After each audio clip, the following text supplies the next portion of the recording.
Hello everyone, ఎలా ఉన్నారండి? అందరూ బాగున్నారు కదా? Welcome back to Radhika Kalyan channel.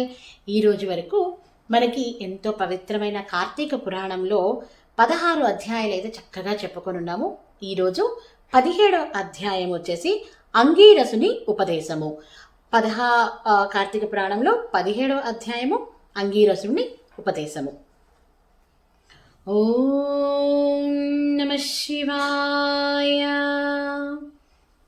స్తంభదీపము వలన శాప విముక్తుడైన పురుషులకు అంగీరస మహర్షి ఇలా ఉపదేశించసాగినాడు. నాయన, ఒకానొకప్పుడు కైలాసములో పార్వతీదేవికి శివుడు చెప్పిన విషయాలని నీకు చెప్పబోతున్నాను, శ్రద్ధగా విను అని చెప్తున్నాడనమాట.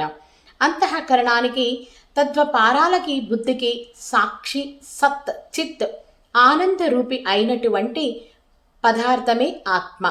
దేహం కుండవలే ఉన్న పిండశేషము ఆకాశాది పంచభూతాల వలన పుట్టిన కారణంగా ఈ శరీరము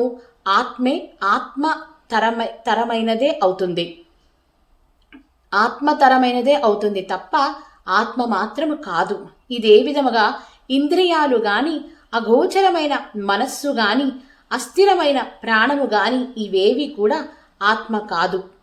దేని వలనైతే దేహేంద్రియాదులు అన్ని ప్రభావితులవుతున్నాయో అదే ఆత్మ అని తెలుసుకొని అట్టి ఆత్మే తానై ఉన్నానని విజ్ఞతను పొందు. దేని సాన్నిధ్యం వలన జాడలైన దేహేంద్రియ మనః ప్రాణాలు ప్రభావితమవుతున్నాయో అదే జనన మరణ రహితమైన ఆత్మగా భావించు. ఏదైతే నిర్వికారమై నిద్రా జాగృత్ స్వప్నాదులను వాటి ఆద్యంతాలను గ్రహిస్తున్నదో అదే నేనుగా స్మరించు. ఘటాన్ని ప్రకాశింపచేసే దీపం ఘటేతరమైనట్లే దేహేతరమై నేననబడే ఆత్మచేతనే దేహేంద్రియాదులు అన్నీ ప్రభావితాలవుతున్నాయి.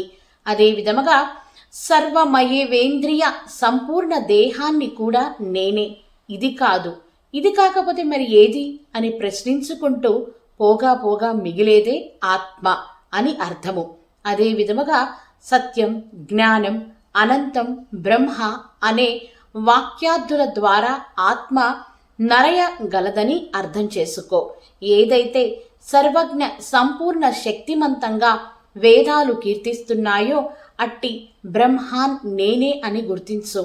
ఏది తెలుసుకుంటే అన్నీ తెలిసిపోతాయో అదే ఆత్మ, అదే నువ్వు, అదే నేను. తత్వమసి, తత్ అంటే బ్రహ్మ, త్వం అంటే నువ్వే అనగా బ్రహ్మన్ అని అర్థం. కనుక ఓ జిజ్ఞసు, అద్వైత నంద పరమాత్మయే ప్రత్యగాత్మ. ఈ ప్రత్యగాత్మ ఆ పరమాత్మ. ఈ ప్రకారమైన తద్యాత్మత ఏనాడు సిద్ధిస్తోందో అప్పుడు మాత్రమే తత్ శబ్దార్థం అనేది త్వం శబ్ద సాధనమే గాని ఇతరం కాదని తెలిసిపోతుంది. ఎప్పుడైతే శృతి వలనో గురు కటాక్షము వలనో తదాత్మ బోధ సిద్ధపడుతుందో అప్పుడే వర్తమాన సంసార లంపటం దానికదే తెగిపోతుంది. అయినా కొంతకాలం ప్రారబ్ధ కర్మ పీడిస్తూనే ఉంటుంది. అది కూడా క్షయమవడంతో పునరావృత్తి రహితమైన స్థాయిని చేరుతాము. దానిని మోక్షం అంటారు. అందువలన ముందుగా చిత్తశుద్ధి కోసం కర్మానుష్ఠిగా ఉండి తత్ఫలితాన్ని దైవార్పణం చేస్తూ ఉండటము వలన ప్రారబ్ధము నుండి సరించి అట్టి జన్మలోనే కాక, లేదా ప్రారబ్ధ కర్మఫలం అధికమైతే మరుసటి జన్మలో కాని జ్ఞానులై కర్మ బంధాన్ని తెంచుకొని ముక్తులవుతారు. కాబట్టి బంధించేవి ఫలవాంఛిత కర్మలుగా, ముక్తినిచ్చేవి ఫల పరిత్యాగ కర్మలుగా గుర్తించుకో అంటూ అంగీరస మహర్షి వివరించినాడు. మన కార్తీక పురాణములో 17వ పారాయణము సమాప్తమండి. యాక్చువల్గా ఇది కొంచెం మనకి కన్ఫ్యూషన్గా ఉంటుంది. కొంచెం శ్రద్ధ పెట్టి విన్నాము అంటే మనకి బాగా అర్థమవుతుందండి. లేదంటే కొంచెం కన్ఫ్యూషన్గా ఉంటుందన్నమాట. ఎందుకంటే కొంచెం ఆత్మ, ఆ తర్వాత బుద్ధి, సాక్షాత్, చిత్శుద్ధి, తర్వాత దేహం వదలటం ఏంటి, ఇవన్నీ ఉంటాయి కాబట్టి మనకి కొంచెం కన్ఫ్యూషన్ ఉంటుంది. ఒకటికి 2 సార్లు శ్రద్ధగా విన్నాము అంటే కనుక ఖచ్చితంగా బాగా అర్థమవుతుంది. నేను కూడా కార్తీక పురాణం చదివినప్పుడు దాదాపు నాకు 2-3 సార్లు చదువుతున్నా అర్థమయ్యేది కాదు. తర్వాత స్లోగా కొంచెంగా వినేదాన్ని. ఓహో, ఇలా అంటే ఇలా అనమాట, ఇలా అంటే ఇలా అనమాట అని నెమ్మదిగా వినడం వల్ల ఇప్పుడు చక్కగా అర్థమవుతుందండి. ఉంటానండి. నమస్కారం. ఓం నమ శివాయ.